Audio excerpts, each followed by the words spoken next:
Tornem a començar. Capítulo 5. Nota. Era pasada la medianoche cuando Cote llegó a Newarre cargando el cuerpo inerte de Cronista sobre los hombros lacerados. Las casas y las tiendas del pueblo estaban a oscuras y en silencio, pero la posada roca de guía estaba iluminada. Bast, de pie en el umbral, casi danzaba de irritación. Al ver acercarse a Cote, echó a correr calle abajo agitando, furioso, un pedazo de papel. ¿Una nota? ¿Te escapas si me dejas una nota? Dijo en voz baja pero furioso. ¿Por quién me has tomado? ¿Por una ramera de puerto?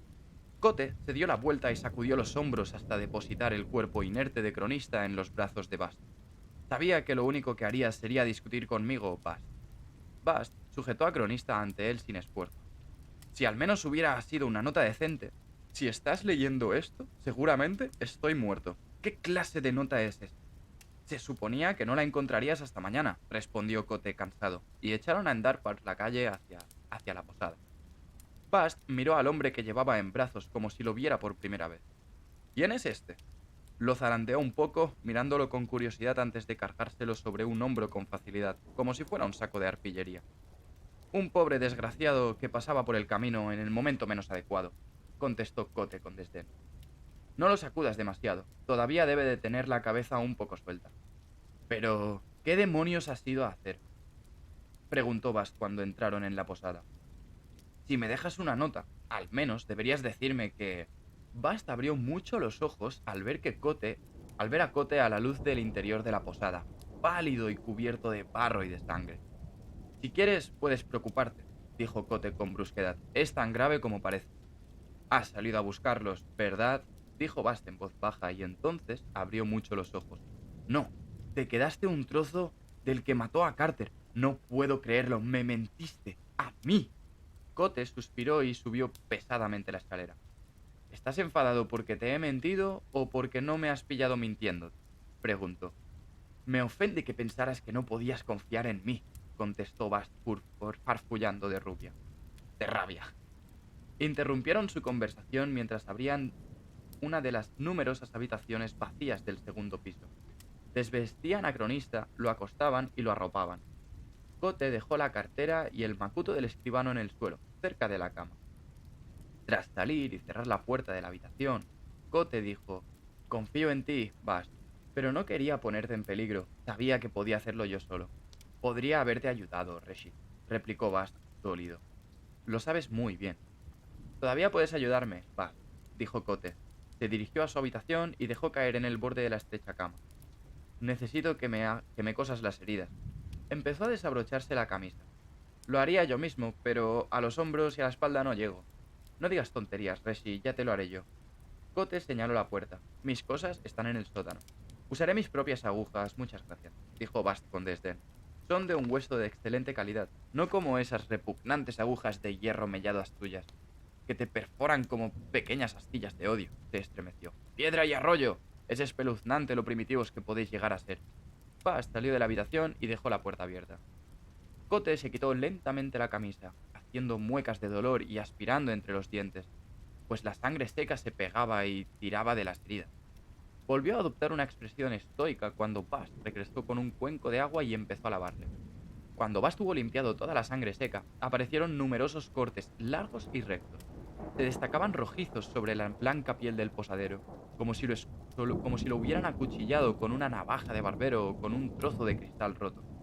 En total, había cerca de una docena de cortes, la mayoría en los hombros y unos cuantos en la espalda y en los brazos. Uno empezaba en su cornilla y discurría por el cuero cabelludo hasta detrás de una oreja. Creía que no sangrabas, Reshi, comentó Bast. ¿No te llamaban el sin sangre? No te creas todas las historias que te cuenten, Bast. Las historias mienten. Bueno, no estás tan mal como creía, dijo Bast limpiándose las manos. Aunque merecías haber perdido un trozo de oreja. ¿Estaban heridos, como el que atacó a Carter? No, no me lo ha parecido, respondió Cote. ¿Cuántos eran? 5. ¿5? Dijo Bast asombrado. ¿Cuántos ha matado el otro? Distrajo a uno un rato, contestó Cote con generosidad. Anpauen, Reshi, dijo Bast sacudiendo la cabeza mientras enhebraba una aguja de hueso con un hilo más delgado y más fino que el de tripa. Deberías estar muerto, 2 veces muerto. Cote se encogió de hombros. No es la primera vez que debería estar muerto, Bast. Se me da bastante bien evitarlo. Vas se puso a trabajar. Te dolerá un poco, avisó mientras movía las manos con una extraña suavidad. La verdad, Reshi, no entiendo cómo has conseguido vivir tanto tiempo. Kote volvió a encogerse de hombros y cerró los ojos. Yo tampoco, Bast, admitió. Tenía la voz triste y cansada. Horas más tarde, se abrió un poco la puerta de la habitación de Kote y Bast asomó la cabeza. Al no oír sino una lenta y acompasada respiración, el joven entró de puntillas, fue hasta la cama y se inclinó sobre el hombre dormido. Bast observó el color de sus mejillas, le olió el aliento y le tocó suavemente la frente, la muñeca y el hueco entre las clavículas. Bast acercó una butaca a la cama, se sentó y se quedó contemplando a su maestro escuchándolo respirar. Luego estiró un brazo y le apartó el rebelde y rojo cabello de la cara, como haría una madre con su hijo dormido. Entonces, en voz baja, entonó una melodía cadenciosa y extraña, casi una nana. Qué extraño ver la luz que alumbra a los mortales apagarse día a día, saber que sus brillantes almas son yesca y que el viento encontrará su propio guía. Ojalá pudiera prestarles mi juego. ¿Qué presagia tu parpadeo? La voz de Bas se fue extinguiendo y el joven se quedó allí sentado, inmóvil, observando el silencioso subir y bajar del pecho de su maestro durante las largas horas de la temprana oscuridad de la mañana. Bueno, capítulo 6. El precio de los recuerdos. Buen capítulo. Cronista no bajó por la escalera a la taberna de la Posada Roca de Guía hasta el día siguiente por la noche. Pálido y vacilante, llevaba su cartera de cuero debajo de un brazo. Encontró a Cote sentado detrás de la barra, hojeando un libro. ¡Hombre, nuestro invitado involuntario! ¿Qué tal va la cabeza? Cronista levantó una mano y se tocó la nuca. Me duele un poco si la giro demasiado deprisa, pero todavía funciona. Me alegro de oírlo, dijo Cote. Esto es... Cronista miró alrededor, titubeante. ¿Estamos en Newarre? Cote asintió. De hecho, estás en el centro mismo de Newarre. Hizo un ademán teatral. Una próspera metrópolis densamente poblada. Cronista miró con fijeza al pelirrojo que estaba detrás de la barra. Se apoyó en una mesa para sostenerse. Por el chamuscado cuerpo de Dios, dijo con un hilo de voz. Eres tú, ¿verdad? El posadero puso cara de desconcierto. ¿Cómo dices? Ya sé que lo negarás, dijo Cronista. Pero lo que vi anoche... El posadero levantó una mano para hacerlo callar. Antes de discutir la posibilidad de que ese golpe en la cabeza te haya trastornado, dime, ¿qué hacías en el camino de Tino? ¿Qué? Replicó Cronista, irritado. Yo no iba a Tino. Iba... Bueno, los caminos están difíciles, sin contar lo de anoche. Me robaron cerca del vado de Abod y tuve que continuar a pie. Pero valió la pena, ya que estás aquí. El escribano vio la espada colgada sobre la barra, dio un grito ahogado y adoptó una expresión de vago nerviosismo. No he venido aquí con ánimo de crear problemas, te lo aseguro. No he venido por el precio que le han puesto a tu cabeza. Compuso una débil sonrisa. Como es lógico, yo no podría causarte problemas. Estupendo, le cortó el posadero al mismo tiempo que cogía un paño de hilo blanco y empezaba a limpiar la barra. ¿Y quién eres? Puedes llamarme cronista. No te he preguntado cómo puedo llamarte, repuso Cote. ¿Cómo te llamas? Devan Lochet. Cote dejó de pasar el paño por la barra y levantó la cabeza. ¿Loches? ¿Eres pariente del duque? Cote asintió antes de haber terminado la frase. Sí, claro que eres pariente suyo. No eres un cronista, sino el cronista. Miró de abajo arriba al escribano, un hombre con calva incipiente. ¿Qué te parece? El desenmascarador de patrañas en persona. Cronista se relajó un tanto. Era evidente que le complacía comprobar que su reputación lo precedía. Antes no pretendía ponerte las cosas difíciles. Hace años que no pienso en mí como Devan. Dejé atrás ese nombre hace mucho tiempo. Miró al posadero con complicidad. Supongo que tú también sabrás algo de eso. Cote ignoró la pregunta que el escribano no le había llegado a formular. Leí tu libro hace años, Los ritos nupciales del Dracus Común. Una obra reveladora para un joven con la cabeza llena de historias. Miró hacia abajo y siguió pasando el paño blanco por la madera veteada de la barra. He de admitir que me decepcionó saber que los dragones no existían. Esa es una dura lección para cualquier niño. Cronista sonrió. Yo también me desilusioné un poco, la verdad. Fui a buscar una leyenda y encontré un lagarto. Un lagarto fascinante, pero lagarto al fin y al cabo. Y ahora estás aquí, dijo Cote. ¿Has venido a demostrar que no existo? Cronista soltó una risa nerviosa. No, verás, oímos un rumor. ¿Oímos? Le interrumpió Cote. Viajaba con un viejo amigo tuyo, Scarpi. se ha hecho cargo de ti, ¿no? Dijo Cote para sí. ¿Qué te parece? El aprendiz de Scarpi. Un colega, más bien. Cote asintió, pero su expresión seguía sin revelar nada. Debí imaginar que él sería el primero en encontrarme. Sois los dos unos propagadores de rumores. La sonrisa de cronista se convirtió en una mueca de amargura. El escribano se tragó las primeras palabras que acudieron a sus labios y se esforzó por recuperar una actitud serena. ¿Y en qué puedo ayudarte? Cote dejó el trapo y compuso su mejor sonrisa de posadero. ¿Te apetece beber o comer algo? ¿Necesitas una habitación para pasar la noche? Cronista vaciló. Tengo de todo. Cote hizo un amplio gesto con el brazo, señalando a una las botellas que había detrás de la barra. Jerez, mosto, vino tinto, aguamiel, cerveza negra, licor dulce de fruta, de mora, de ciruela, de manzana, de cereza. Sin duda alguno habrá que te apetezca. Mientras hablaba, su sonrisa iba ensanchándose, mostrando demasiados dientes para ser la sonrisa de un afable posadero. Al mismo tiempo, sus ojos denotaban frialdad, dureza y enfado. Cronista bajó la mirada. Pensé que... ¿Pensaste? Dijo Cote con desdén, y dejó de fingir que sonreía. Lo dudo mucho, porque si lo hubieras hecho, habrías pensado, dijo arrancando esa palabra de un mordisco, en el peligro en el que me ponías viniendo aquí. Cronista se ruborizó. Me habían dicho que Quoth no le tenía miedo a nada, dijo muy acalorado. El posadero se encogió de hombros. Solo los sacerdotes y los locos no le tienen miedo a nada, y yo nunca me he llevado muy bien con Dios. Cronista frunció el ceño, consciente de que le estaban tendiendo una trampa. Mira, dijo con calma, tuve muchísimo cuidado. Solo Scarpi conoce mi intención de venir aquí. No le hablé de ti a nadie. De hecho, ni siquiera confiaba en encontrarte. Imagínate qué alivio, dijo Cote con sarcasmo. Cronista prosiguió, claramente desalentado. Seré el primero en admitir que venía aquí quizá haya sido un error. Hizo una pausa dándole a Cote la oportunidad de contradecirlo, pero Cote no lo hizo. Cronista dio un pequeño y contenido suspiro y añadió, pero lo hecho, hecho está. Ni siquiera te has planteado... Cote negó con la cabeza. Fue hace mucho tiempo. Menos de 2 años, objetó Cronista. Y ya no soy el que era, continuó Cote sin detenerse. ¿Y quién eras exactamente? Quoth, contestó el posadero, negándose a dejar arrastrar a dar más explicaciones. Ahora soy Cote. Regento esta posada. Eso significa que una cerveza cuesta 3 ardites y que una habitación individual se paga con cobre. Empezó a limpiar la barra de nuevo, pasando el paño con ímpetu. Como bien dices, lo hecho, hecho está. Las historias ya se ocuparán de sí mismas. Pero... Cote levantó la cabeza y Cronista vio más allá de la ira que destellaba en la superficie de sus ojos. Por un instante distinguió dolor debajo, y un dolor crudo y sangrante, como una herida de demasiada profunda para cicatrizar. Entonces, Cote desvió la mirada y solo quedó la ira. ¿Qué serás capaz de ofrecer? ¿Qué serías capaz de ofrecerme que valga el precio de mis recuerdos? Todos creen que estás muerto. No lo entiendes, ¿verdad? Cote sacudió la cabeza entre divertido y exasperado. De eso se trata. Cuando estás muerto, nadie te busca. Los viejos enemigos no intentan ajustar cuentas contigo. La gente no te busca para que le narres historias, concluyó con mordacidad. Cronista no se rendía. Según otros, eres un mito. Sí, soy un mito, afirmó Cote con soltura, haciendo un gesto extravagante. Un mito muy especial que se crea a sí mismo. Las mejores mentiras sobre mí son las que yo mismo he contado. Dicen que nunca has existido, le corrigió Cronista con delicadeza. Cote se encogió de hombros y su sonrisa se apagó un poco. Cronista, al detectar un atismo de debilidad, continuó. Algunas historias te retratan como poco más que un asesino sorprendido infraganti.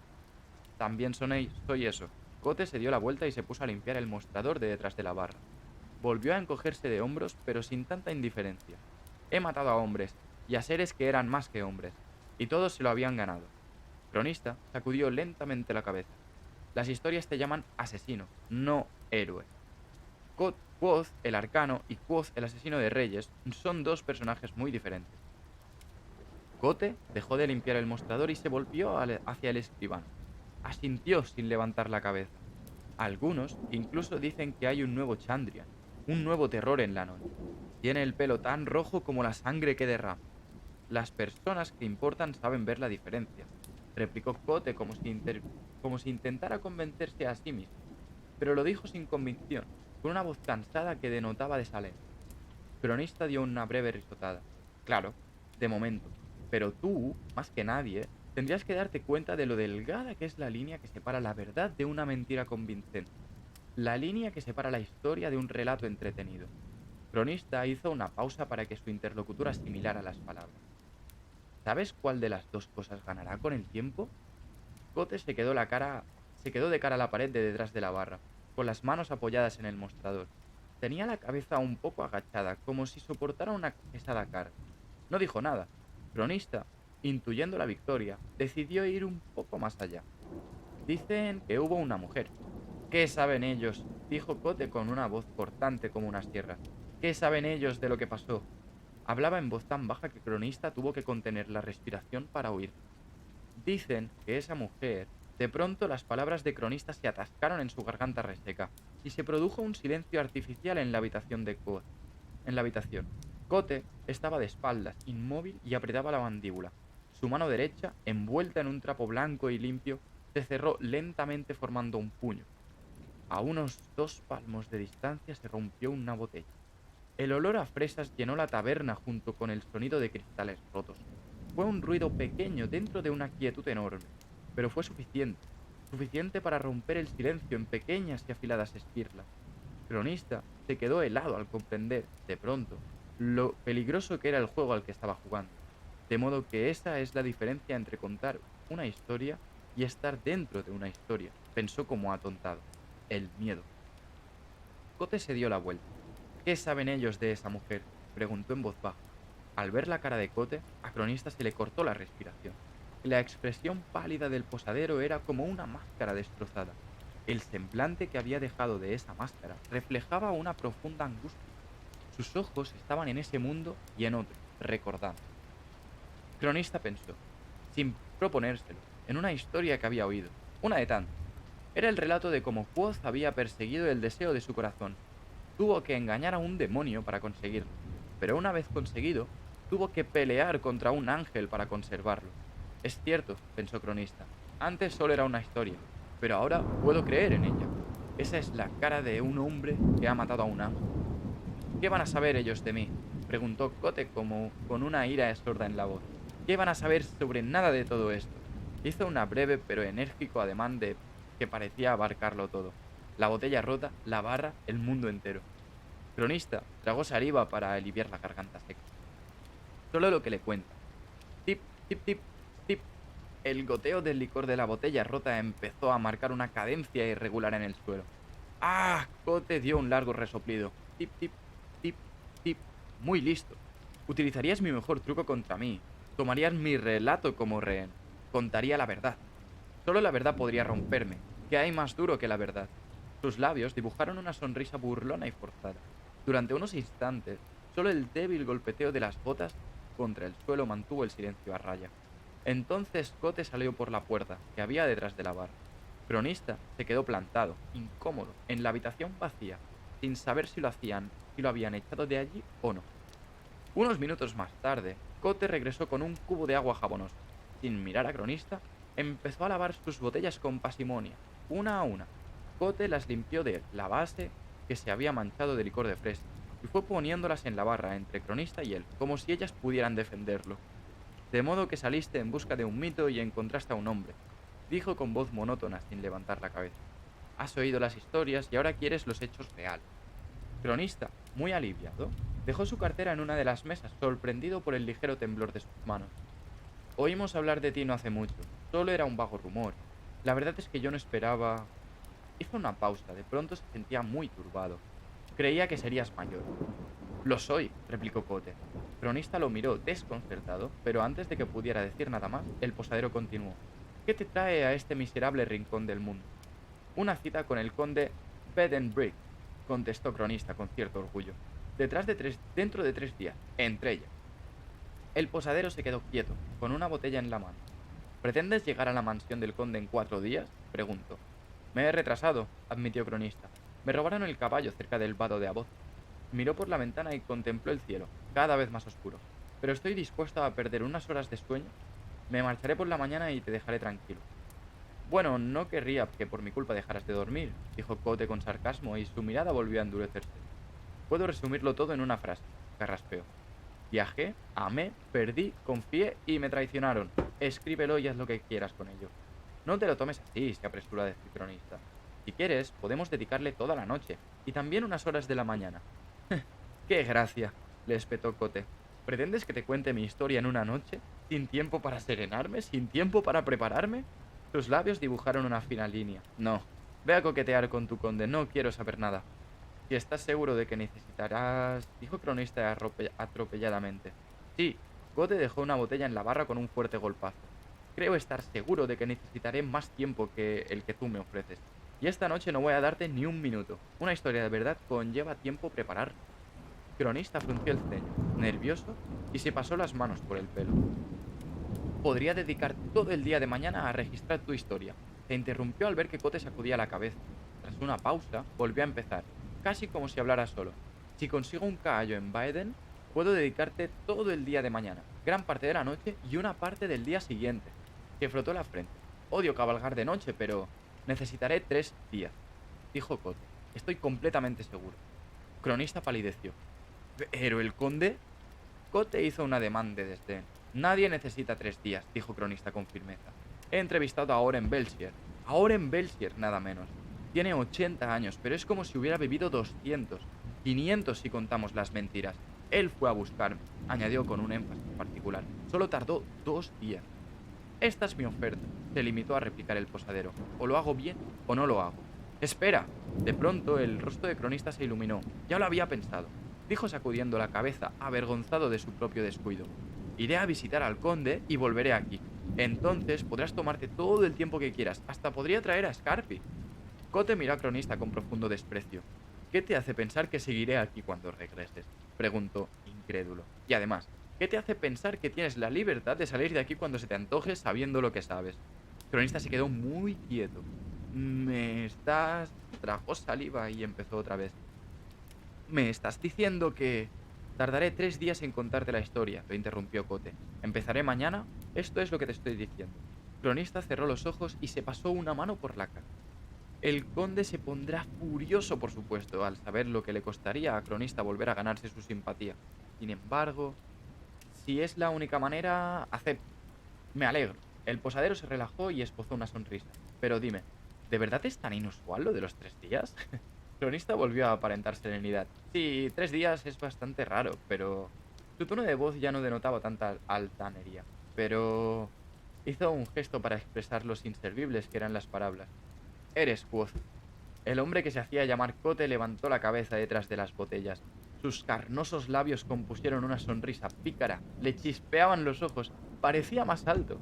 Sí, supongo que sí, dijo Quoth con la voz de hierro. Capítulo 7.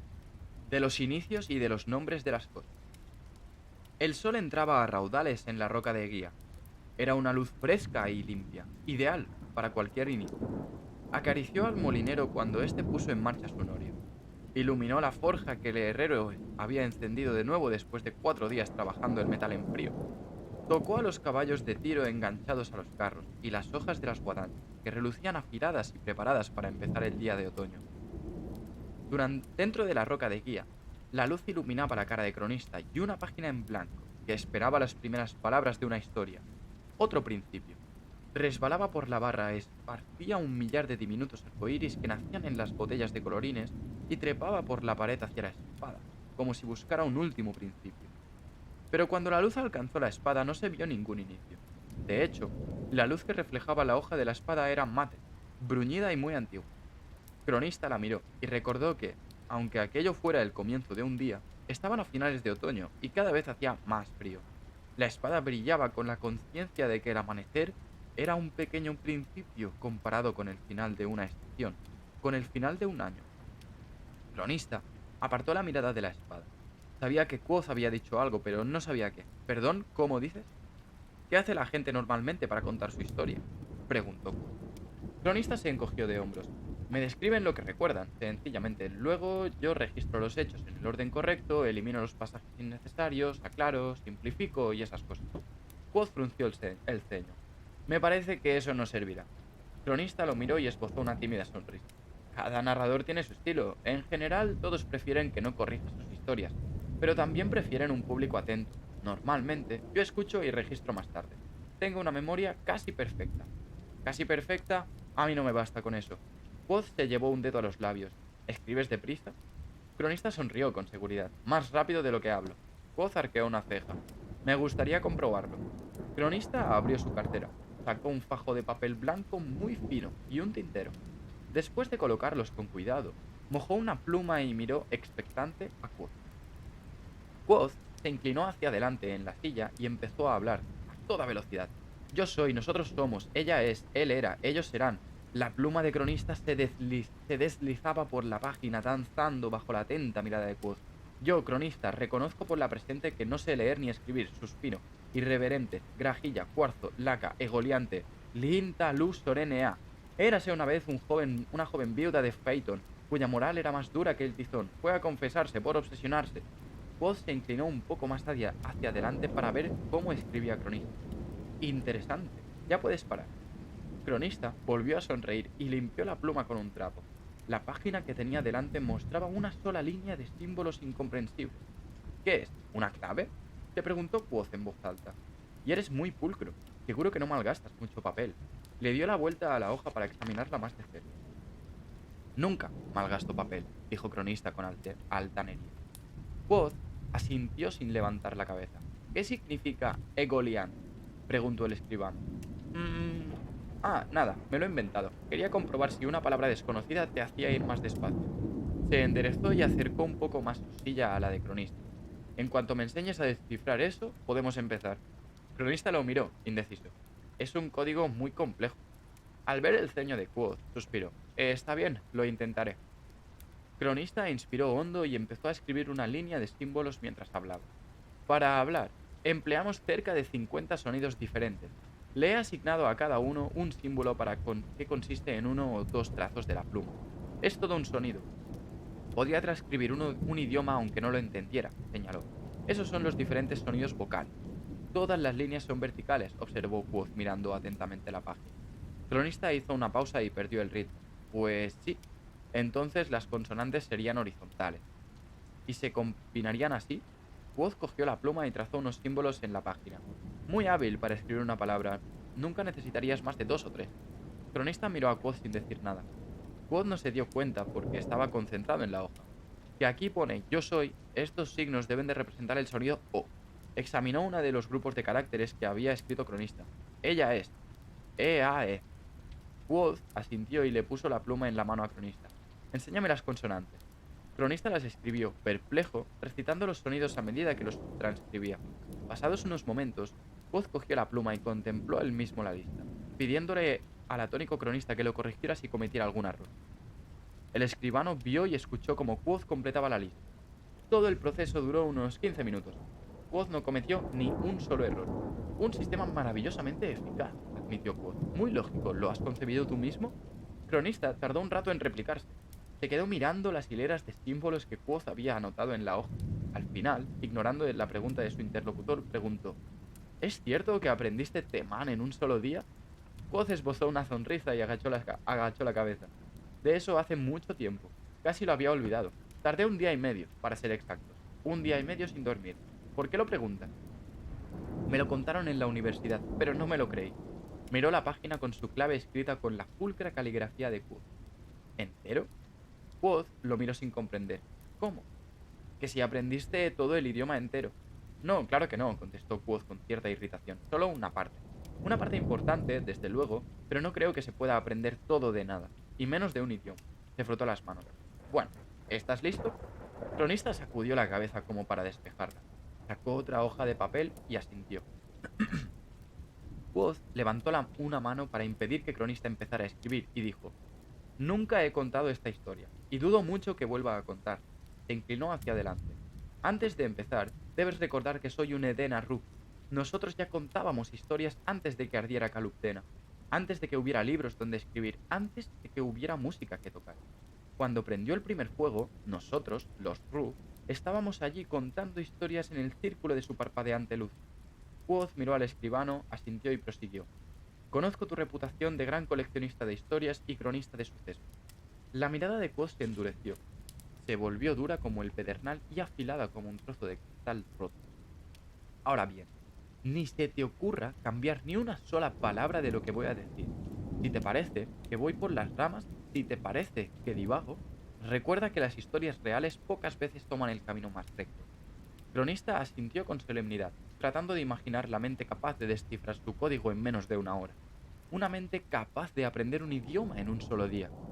Quoth compuso una amable sonrisa y miró alrededor como si pretendiera grabar todos los detalles de la habitación en su memoria. Cronista mojó la pluma. Quoth agachó la cabeza y se miró las manos durante el tiempo que se tarda en inspirar 3 veces. Y empezó a hablar. Podríamos decir que todo empezó cuando la oí cantar. Su voz hermanándose, mezclándose con la mía. Su voz era como un relato de su alma, salvaje como un incendio, afilada como un cristal roto, dulce y limpia como un trébol. Nadie sacudió la cabeza. No.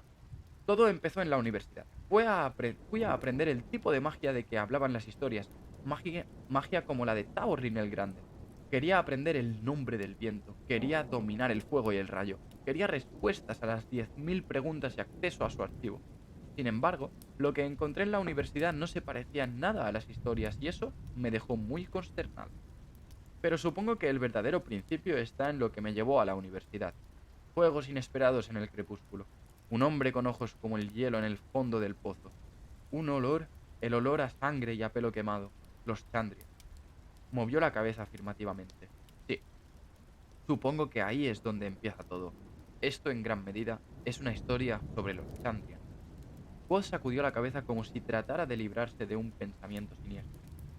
Pero supongo que tengo que remontarme aún más en el tiempo. Si eso tiene que ser una especie de libro de hechos, tendré que dedicarle el tiempo que merece. Valdrá la pena si se me recuerda, si no con halago, al menos con cierta medida de precisión. Pero, ¿qué pensaría mi padre si me oyera contar una historia así? Empieza por el principio. Muy bien, si vamos a contar una historia, contémosla bien. Quoth se inclinó hacia adelante. Al principio, según tengo entendido, Aleph creó el mundo a partir del vacío innombrable. Aleph les dio el nombre a todas las cosas, o, según la versión de la historia, encontró los nombres que todas las cosas poseían ya. Cronista dejó escapar una risita, aunque no levantó la vista de la página ni dejó de escribir. Quoth continuó, sonriendo para sí. Veo que te ríes muy bien. En aras de la sencillez, supongamos que yo soy el centro de la creación, y pasemos por alto innumerables y aburridas historias. El ascenso y la caída de los imperios, sagas de héroes, baladas de amor trágico. Vayamos directamente al único relato de verdadera importancia. Su sonrisa se ensanchó. El mío. Me llamo Quoth, que se pronuncia Quoth. Los nombres son más importantes porque dicen mucho sobre la historia. He tenido más nombres de los que nadie merece. Los Adem me llamaban Meidre, que, según cómo se pronuncie, puede significar la llama, el trueno o el árbol partido. La llama es obvio para todo aquel que me haya visto. Tengo el pelo de color rojo intenso. Si hubiera nacido hace un par de siglos, seguramente me habrían quemado por demonio. Lo llevo corto, pero aún así me cuesta dominarlo. Si lo dejo a su antojo, se me pone de punta y parece que me hayan prendido fuego. El trueno lo atribuyo a mi potente voz de barítono y a la instrucción teatral que recibí a temprana edad. El árbol partido nunca lo he considerado muy importante, aunque pensándolo bien, supongo que podríamos considerarlo al menos parcialmente profético. Mi primer mentor me llamaba Elir, porque yo era listo y lo sabía. Mi primera amante me llamaba Dulator, porque le gustaba cómo sonaba. También me han llamado Shadikar, Dedo de Luz y Seis Cuerdas. Me han llamado Quoth el Sin Sangre, Quoth el Arcano y Quoth el Asesino de Reyes. Todos esos nombres me los he ganado, los he comprado y he pagado por ellos. Pero crecí siendo Quoth. Una vez mi padre me dijo que significaba saber. Me han llamado de muchas otras maneras, por supuesto. La mayoría eran nombres burdos, aunque muy pocos eran inmerecidos. He robado princesas a reyes agónicos. Incendié la ciudad de Trebon. He pasado la noche con Felurian y he despertado vivo y cuerdo. Me expulsaron de la universidad a una edad a la que la mayoría no dejan que entrar. He recorrido de noche caminos de los que otros ni se atreven a hablar de día. He hablado con dioses, he amado a mujeres y he escrito canciones que hacen llorar a los bardos. Quizá hayas oído hablar de mí. Buah. Capítulo 8. Ladrones, herejes y prostitutas. Si este relato no tiene que ser una especie de libro de hechos, debemos empezar por el principio, aclarando quién soy yo en realidad. Para eso, debes recordar que, antes de nada, fui miembro de los Edena Ru. Contrariamente a la creencia popular, no todos los artistas itinerantes son del RU. Mi troupe no era un lamentable grupo de actorzuelos folclóricos de esos que cuentan chistes en las encrucijadas, por unos peniques o que cantan para ganarse la cena. Nosotros éramos artistas de la corte, vasallos del Lord Greyfollow. Nuestra llegada a los pueblos era un acontecimiento mayor que las fiestas del solsticio de invierno y los juegos del solsticio de verano juntos. Nuestra caravana solía componerse de al menos 8 carromatos y de más de 2 docenas de artistas, actores y acróbatas, músicos y prestidigitadores, juglares y bufones. Ellos eran mi familia. Mi padre era mejor actor y mejor músico que cualquiera a quien hayas visto jamás. Mi madre tenía el don natural para las palabras. Eran ambos atractivos. Tenían el cabello castaño oscuro y la risa fácil. Eran ru hasta la médula, y en realidad eso es lo único que hace falta decir. Salvo quizá que mi madre fue noble antes de ser artista. Me contó que mi padre la engatusó con dulce música y dulces palabras para que abandonara una terrible y deprimente infierno. Yo deduje que se refería a los Tres Cruces, donde una vez fuimos a visitar a sus parientes cuando yo era muy pequeño. Una sola vez. Mis padres nunca se casaron. Con eso quiero decir que nunca se molestaron en hacer oficial su relación ante ninguna iglesia. Eso no me produce ningún tipo de bochorno. Ellos consideraban que estaban casados y que no había ninguna necesidad de anunciárselo a ningún gobierno ni a ningún dios. Yo lo respeto. La verdad es que parecían más satisfechos y fieles que muchas parejas oficialmente casadas que he conocido desde entonces. Nuestro mecenas era el barón Greyfollow. Ese nombre nos abría muchas puertas que normalmente les habrían estado cerradas a los Edena Ru. A cambio, nosotros llevábamos sus colores, el verde y el gris, y acreditábamos su buena reputación allá donde íbamos. Una vez al año, pasábamos 2 ciclos en su mansión, actuando para él y para el resto de los habitantes de la casa. Fue una infancia feliz. Puede decirse que crecí en medio de una función sin fin. Mi padre me leía los grandes monólogos en los largos trayectos en carromato de un pueblo a otro. Los recitaba de memoria, y su voz se oía desde más de medio kilómetro de distancia. Recuerdo que yo leía a medida que él recitaba, y que intervenía interpretando los papeles secundarios. Mi padre me animaba a atreverme con pasajes especialmente buenos, y así fue como aprendí a amar las buenas palabras. Mi madre y yo componíamos canciones. Otras veces mis padres representaban diálogos románticos mientras yo los seguía en los libros. Entonces parecían juegos. Yo no era consciente de la astucia con que mis padres me estaban educando. Era un niño curioso, preguntón y ávido de conocimiento. Mis maestros eran acróbatas y actores, y es asombroso que no cogiera manía a las lecciones, como les pasa a la mayoría de los niños. Los caminos eran más seguros que hoy en día, pero, aún así, había gente que viajaba con nuestra troupe porque de ese modo se sentía más segura.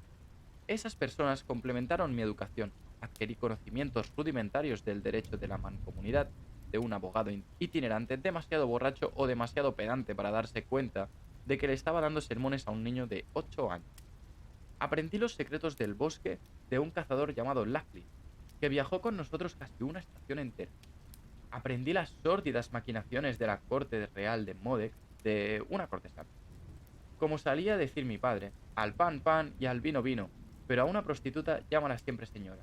La vida de las prostitutas es muy dura y no cuesta nada ser respetuoso con ellas. Hetera olía a canela, y a los 9 años yo le encontraba fascinante, aunque sin saber exactamente por qué.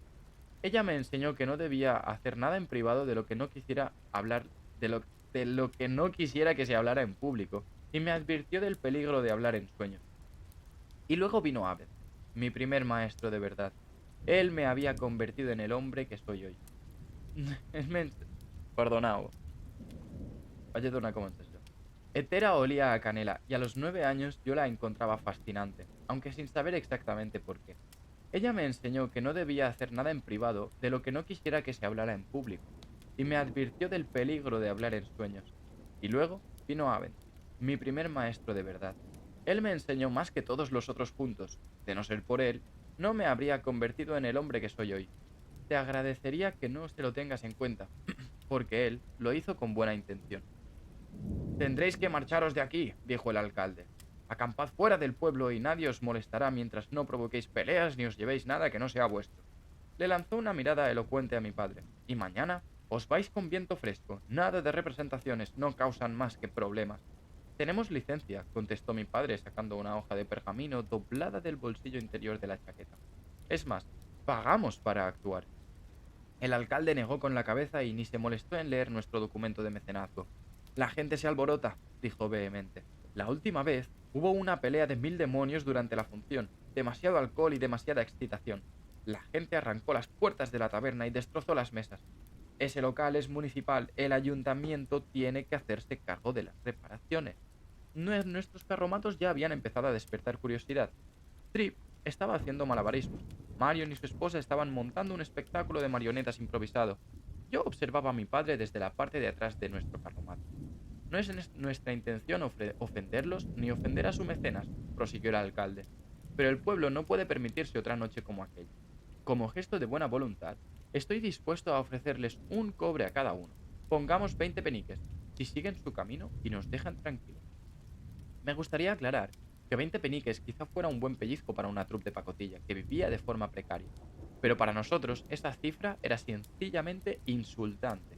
El alcalde debería habernos ofrecido 40 peniques por actuar una sola noche. Además, debería habernos garantizado el uso de la taberna, una buena comida y camas en la posada. Las camas las habríamos rechazado, educadamente, pues seguro que estaban llenas de piojos y las nuestras carromatos no. Si mi padre estaba sorprendido u ofendido, no se le notó. «Recoged», gritó por encima del hombro. Trip se guardó las bolas de malabarista en varios bolsillos sin ni siquiera un floreo. Hubo un coro de decepción por parte de varias docenas de vecinos cuando, de repente, las marionetas se quedaron quietas y regresaron a sus baúles. El alcalde, aliviado, sacó su bolsa de dinero y extrajo 2 peniques de plata. Informaré al varón de su generosidad, dijo mi padre con circunspección, cuando el alcalde le puso las monedas en la mano. El alcalde se quedó petrificado. ¿Al varón? Al varón Greyfollow. Mi padre hizo una pausa y buscó una muestra de reconocimiento en el rostro del alcalde. El señor de las marismas orientales, de Hudumbrand junto a Ciren, y de los montes Guay-de-Conte. Mi padre miró de un extremo a otro del horizonte. Porque todavía estamos en los montes Guay-de-Conte, ¿verdad? Sí, confirmó el alcalde, pero el señor Semelan... ¡Ah! ¿Estamos en el feudo de Semelan? Exclamó mi padre mirando alrededor como si hasta entonces no se hubiera ubicado. Un caballero delgado, con barbita, se aclaró la barbilla con los dedos. El alcalde asintió, perplejo. Un tipo encantador, con una voz preciosa. Lo conocimos el año pasado por las fiestas del solsticio de invierno, cuando estuvimos alojados en la mansión del barón.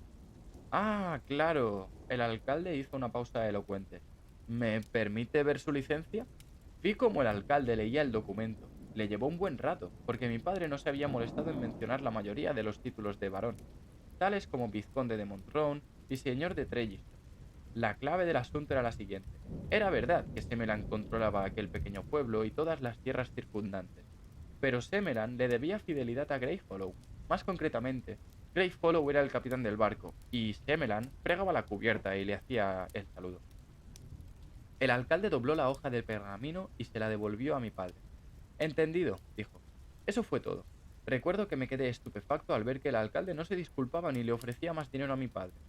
Mi padre también hizo una pausa y luego continuó. El pueblo está dentro de su jurisdicción, señor, pero nosotros actuaremos de todas formas, ya sea aquí o fuera de los límites del municipio. No pueden utilizar la taberna, dijo el alcalde con firmeza. No quiero que vuelvan a destrozarla. Podemos actuar aquí mismo, dijo mi padre señalando la plaza del mercado. Hay espacio suficiente y así la gente no tendrá que salir de la ciudad. El alcalde vaciló. Yo no podía creerlo. A veces, cuando el local público de un pueblo era demasiado pequeño, actuábamos en la plaza. 2 de nuestros carromatos podían convertirse en escenario en caso de necesidad, pero podía contar con los dedos de las manos las veces que, en mis 11 años de vida, nos habían obligado a actuar en la plaza, y nunca habíamos actuado fuera de los límites del pueblo. Pero al final el alcalde cedió, asintió y le hizo señas a mi padre, para que se le acercara más. Salí con sigilo de la parte de atrás del carromato y me acerqué lo suficiente para oír el final de su conversación. Gente temerosa de Dios por estos lares, nada vulgar ni herético. Con la última trupe que pasó por aquí tuvimos graves problemas. Hubo 2 peleas, gente que se perdió su colada, y una de las hijas de los Branston se quedó en estado. Me sentí ultrajado. Esperé a que mi padre le mostrara al alcalde su dominio de la ironía y que le explicara la diferencia entre los castillos itinerantes y los Edenarru. Nosotros no robábamos, no dejábamos que las cosas se descontrolaran tanto como para que una pandilla de borrachos destrozara el local donde actuábamos. Sin embargo, mi padre se limitó a asentir y volver hacia nuestro carromato.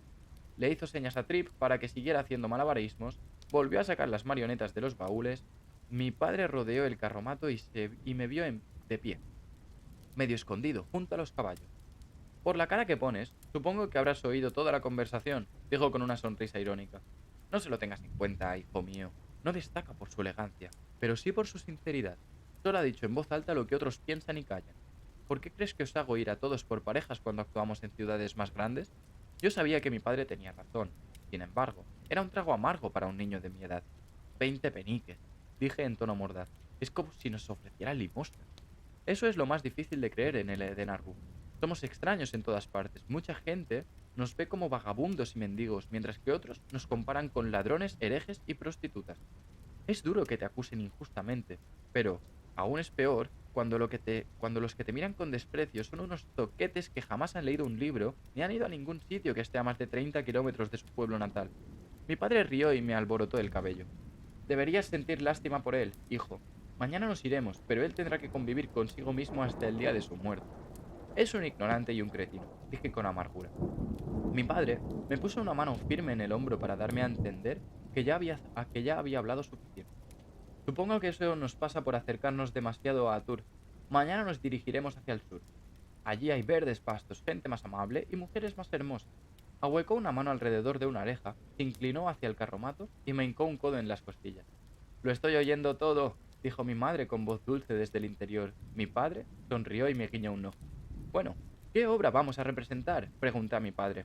Nada vulgar, por supuesto. La gente de por aquí es muy temerosa de Dios. Me miró. ¿Qué te gustaría? Lo pensé largo rato.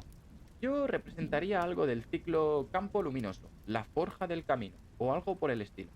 Mi padre hizo una mueca. No es una obra muy buena. Me encogí de hombros. No lo van a notar. Además, habla todo el rato de Telu, así que nadie podrá quejarse de que sea vulgar. Miré al cielo. Solo espero que no se ponga a llover en medio de la función. Mi padre también miró las nubes. Lloverá, pero hay cosas peores que actuar bajo la lluvia.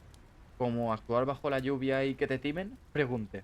El alcalde vino hacia nosotros. Caminaba tan deprisa como se lo permitían las piernas. Tenía la frente perlada de sudor y resoplaba un poco, como si hubiera recorrido una larga distancia. He estado hablando con unos miembros del ayuntamiento y hemos decidido que, si lo preferís, podéis actuar en la taberna. Empleando con maestría el lenguaje no verbal, mi padre dejó clarísimo que estaba ofendido, pero que era demasiado educado para manifestarlo. De verdad, no quisiera causarle... No, no, no es ninguna molestia, es más, insisto. Muy bien, si insiste usted. El alcalde sonrió y se marchó apresuradamente. Bueno, eso está un poco mejor, dijo mi padre dando un suspiro. De momento no tendremos que apretarnos el cinturón. Medio penique por cabeza. Eso es lo que... Los que no tengan cabeza entran gratis. Gracias, señor. Trip se ocupaba de la entrada y se aseguraba de que todo el mundo pagaba para ver la obra. Medio penique por cabeza. Aunque, a juzgar por el rosado brillo de sus mejillas, señora, debería cobrarle por una cabeza y media. Pero eso no es asunto mío. Trip era el miembro de la troupe, con más labia, y eso lo convertía en el candidato idóneo para la tarea de asegurarse de que nadie entraría sin pagar. Era imposible engatusarlo o acobardarlo. Con su variopinto traje de bufón, verde y gris, Trip podía decir casi lo que quisiera y salir airoso. «Hola, mami. El pequeño no paga, pero si se pone a llorar será mejor que le des el pecho o te lo lleves afuera». Trip no callaba ni un momento. «Eso es, medio penique. Sí, señor, las cabezas huecas también pagan». Aunque siempre era divertido ver a trabajar a Trip, yo estaba distraído mirando un carromato que había entrado por el otro extremo del pueblo hacía cerca de un cuarto de hora. El alcalde había discutido con el anciano que lo conducía y se había marchado como un vendaval. Vi que el alcalde volvía al carromato acompañado de un individuo alto y provisto de un largo garrote. Si no me equivocaba, debía de ser el alguacil. Me venció la curiosidad y me dirigía hacia el carromato. Procurando que no me vieran, el alcalde y el anciano volvían a discutir cuando me acerqué lo suficiente para oírlo. El alguacil estaba a escasa distancia, con cara de irritación y nerviosismo. Dicho que no tengo licencia, no tengo licencia, no necesito licencia. ¿Los vendedores ambulantes necesitan licencia? ¿Los caldereros necesitan licencia? Usted no es calderero, argumentó el alcalde. No intente hacerse pasar por lo que no es. No intento hacer pasar por nada, le espetó el anciano. Soy calderero y vendedor ambulante, y más que eso, soy arcanista, pedazo de idiota. Con más razón, dijo el alcalde obstinado. Por aquí somos temerosos de Dios. No queremos saber nada de gente que tontea con cosas oscuras que es mejor dejar en paz. Los de su clase solo causan problemas. ¿Los de mi clase? Repitió el anciano. ¿Qué sabe usted de los de mi clase? Seguramente hace 50 años que no pasa ningún arcanista por aquí. Y nos gusta que sea así. Dé media vuelta y márchese por donde ha venido. ¡Y un cuerno! No pienso pasar la noche bajo la lluvia por culpa de un cazurro como usted, dijo el anciano muy acalorado. No necesito su permiso para alquilar una habitación ni para hacer negocios en la calle. Y ahora déjeme en paz o comprobará de primera mano el tipo de problemas que podemos causar los de mi clase. El miedo pasó fugazmente por el semblante del alcalde, pero la indignación lo sustituyó rápidamente. Le hizo una seña al alguacil y dijo: en ese caso, pasará la noche en el calabozo por vagancia y conducta amenazadora. Lo soltaremos por la mañana, si es que ha aprendido a dominar su lengua. El alguacil fue hacia el carromato con el garrote al lado del cuerpo. Sin moverse de donde estaba, el anciano levantó una mano. Una intensa luz roja surgió de las esquinas delanteras de su carromato. Ya hay suficiente, dijo en tono amenazador. Si no, las cosas podrían ponerse feas. Tras un momento de sorpresa, comprendí que esa extraña luz provenía de un par de lámparas simpáticas que el anciano había instalado en su carromato. Yo había visto esas lámparas en la biblioteca de Lord Greyfollow. Daban una luz más intensa que las de gas, y más firme que las de las velas o las lámparas de aceite, y duraban casi eternamente. Además eran carísimas. Había apostado a que en aquel pueblo nadie había oído hablar de ellas ni las había visto jamás. El alguacil se paró en seco, cuando la luz empezó a intensificarse. Pero como no parecía que pasara nada, apretó la mandíbula y siguió andando hacia el carromato. El rostro del anciano denotaba nerviosismo. Espere un momento, dijo al mismo tiempo que la luz roja del carromato empezaba a apagarse. No me gustaría que... Cierra el pico, viejo charlatán, le cortó el alguacil. Agarró al arcanista por el brazo como si metiera la mano en un horno. Como no pasó nada, se sonrió y se sintió más seguro de sí mismo. Si es necesario, estoy dispuesto a darte una buena tunda para que no hagas más brujerías de esas. Así se hace, Tom, terció el alcalde, que rebosaba de alivio. Llévatelo y ya evitaremos a alguien y ya enviaremos a alguien a buscar el carromato. El alguacil sonrió y le retorció el brazo al anciano. El arcanista se dobló por la cintura y, dolorido, dejó escapar un grito ahogado. Agazapado en una esquina, vi que la expresión del anciano pasaba del nerviosismo al dolor y a la rabia en un solo segundo, y le vi mover los labios.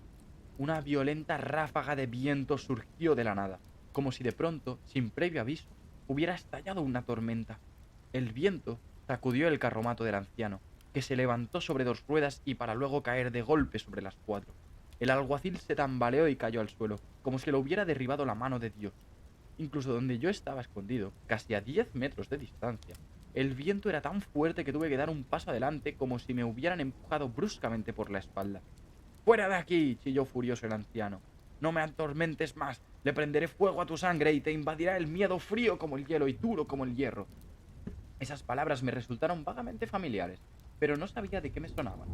El alcalde y el alguacil se dieron la vuelta y echaron a correr, con los ojos abiertos y enloquecidos como dos caballos espantados. El viento cesó con la misma rapidez con la que habían empezado a soplar. La ráfaga no debió de durar más de 5 segundos. Como la mayoría de los vecinos se habían congregado frente a la taberna, no creí que nadie lo hubiera visto, excepto yo, el alcalde, el alguacil y los asnos del anciano, que estaban completamente quietos e imperturbables en sus aparejos. Dejad este lugar limpio de vuestra repugnante presencia, masculló el arcanista mientras los veía marchar. Por el poder de mi nombre ordeno que así sea. Entonces comprendí por qué sus palabras me resultaban tan familiares. El anciano estaba recitando unos versos de la escena del exorcismo de Daeónica. Poca gente conocía esta obra. El anciano se volvió hacia su carromato y empezó a improvisar. Os convertiré en mantequilla en un día de verano. Os convertiré en poetas con alma de sacerdotes. Os llenaré de crema de limón y os arrojaré por una ventana. Escupió en el suelo. ¡Cabrones!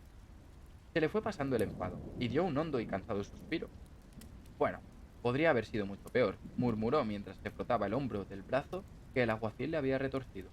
¿Creéis que volverán con una turba detrás? Al principio pensé que el anciano me lo decía a mí, pero entonces me percaté de que estaba hablando con sus asnos. Yo tampoco, les dijo, pero ya me he equivocado otras veces. Quedémonos cerca de los límites del pueblo y echémosle un vistazo a la avena que nos queda, ¿de acuerdo? Subió al carromato por la parte de atrás y reapareció en un momento más tarde con un gran cubo y un saco de arpillería, casi vacío. Vació el saco en el cubo y el resultado pareció desanimarlo. Separó un puñado de avena para él antes de acercarles el cubo a los asnos por encima. No me miréis así, les dijo. Las raciones son escasas para todos. Además, vosotros podéis pastar. Acarició a uno de los animales mientras comía un puñado de avena, parando de vez en cuando para escupir una cáscara. Ver a aquel anciano tan solo en el camino, sin nadie con quien hablar sino sus asnos, me produjo una honda tristeza. La, la vida también era dura para los Edea Ruth, pero al menos nosotros siempre teníamos compañía. Aquel hombre, en cambio, no tenía a nadie. Nos hemos alejado demasiado de la civilización, chicos. Los que me necesitan no confían en mí, y los que no confían y los que confían en mí no pueden pagarme. El anciano miró en el interior de su bolsa de dinero con los ojos entrecerrados. Tenemos un penique y medio, de modo que nuestras opciones son limitadas. ¿Qué queremos? ¿Mojarnos esta noche o pasar hambre mañana? No vamos a trabajar, así que seguramente será o una cosa o la otra. Asomé la cabeza hasta alcanzar a ver lo que estaba escrito en el costado del carromato del anciano. Avenzi, arcanista sublime, escribano, zahorí, boticario, dentista, artículos insólidos, curo todo tipo de dolencias, encuentro objetos perdidos, reparo de todo, horóscopos no, filtros de amor no, felonías no. Avenzi me vio en cuanto asomé la cabeza casi desde mi escondite. Hola, ¿puedo ayudarte en algo? ¿Puedo comprarte algo con un penique? El anciano parecía debatirse entre la curiosidad y el regocijo. ¿Qué necesitas? Un poco de lacilium. Habíamos representado Fari en el Rubio una docena de veces en el último mes, y mi joven imaginación se había llenado de intrigas y asesinatos. ¿Temes que te envenenen? Inquirió él con cierto asombro. No, no es eso. Pero me parece que si esperas hasta el momento en que sabes que necesitas un antídoto, seguramente ya es demasiado tarde para buscarlo. Creo que puedo venderte un penique de lacilium, dijo. Equivaldrá a una dosis para una persona de tu tamaño, pero es un producto peligroso. Solo cura ciertos venenos. Si lo tomas equivocadamente, puede hacerte daño. Ahí va, dije. Eso no lo sabía. En la obra lo ofrecían como panacea infalible. Aventis se dio unos golpecitos en los labios con un dedo, pensativo. Mientras tanto, ¿puedes contestarme a una pregunta? Asentí. ¿De quién es esa trupe? Mía, en cierto modo, respondí, pero por otra parte es de mi padre, porque él dirige el espectáculo y señala el camino por donde tienen que ir los carromatos. Pero también es del barón Greyfallow, porque él es nuestro mecenas. Somos vasallos de los Lord Greyfallow. El anciano me miró, risueño. He oído hablar de vosotros, sois una buena trupe, con muy buena reputación. Asentí, pues me pareció absurdo aparentar modestia. ¿Crees que a tu padre podría interesarle un poco de ayuda? Me preguntó. No soy un gran actor, pero podría serle útil. Podría prepararos maquillaje y carmín sin plomo, mercurio ni arsénico. También sé hacer luces rápidas, limpias y brillantes. De diferentes colores, si queréis. No tuve que pensármelo mucho, las velas eran caras y vulnerables a las corrientes de aire, y las antorchas eran sucias y peligrosas, y todos los miembros de la tropa aprendían los peligros de los cosméticos a edad muy temprana. Resultaba difícil convertirse en un artista anciano y experimentado si cada 3 días te pintabas con veneno y acababas loco de atar antes de haber cumplido 25 años. Quizá me esté precipitando, dije tendiéndole una mano para que me la estrechara, pero permítame ser el primero en darle la bienvenida a la trupa. Si eso tiene que ser un relato completo y sincero de mi vida y de mis actos, creo que debería mencionar que los motivos que me llamaron a invitar a Ben a entrar en nuestra trupe no eran del todo altruistas. Es cierto que los cosméticos y las luces de calidad eran cosas de las que la trupe podía beneficiarse. También es cierto que había sentido lástima por aquel anciano al imaginármelo tan solo por aquellos caminos, pero sobre todo sentía curiosidad. Había visto a Avency hacer algo que yo no podía explicar, algo extraño y maravilloso. No me refiero a lo de las lámparas simpáticas, sabía muy bien que eso solo era teatro, un truco para impresionar a los pueblerinos ignorantes. Pero lo que había hecho después era diferente. Había llamado al viento, y el viento había acudido. Eso era magia, magia de la de verdad, la clase de magia de la que yo había oído hablar en las historias sobre Taborlin el Grande, la clase de magia en que no creía desde que tenía 6 años. Ya no sabía qué creer. Así que lo invité a unirse a nuestra troupe con la esperanza de encontrar respuestas a mis preguntas. Aunque entonces no lo sabía, yo estaba buscando el nombre del viento. Espero que vos hagi agradat moltíssim, espero que us hagi encantat i mos veiem en aquest mateix canal, aniré pujant més capítols, així com les anem llegint amb stream, que record que serà de matins entre setmana a les 11. No oblideu passar-vos, teniu aquí baix el meu enllaç, el meu nom a Twitch, per si voleu venir a seguir-me, a seguir aquesta lectura en directe, que entre capítol i capítol anam fent comentaris i anam mostrant diferents il·lustracions de l'edició del 10 aniversari, que és xulíssima, vale? Mos veiem a la següent. Au revoir!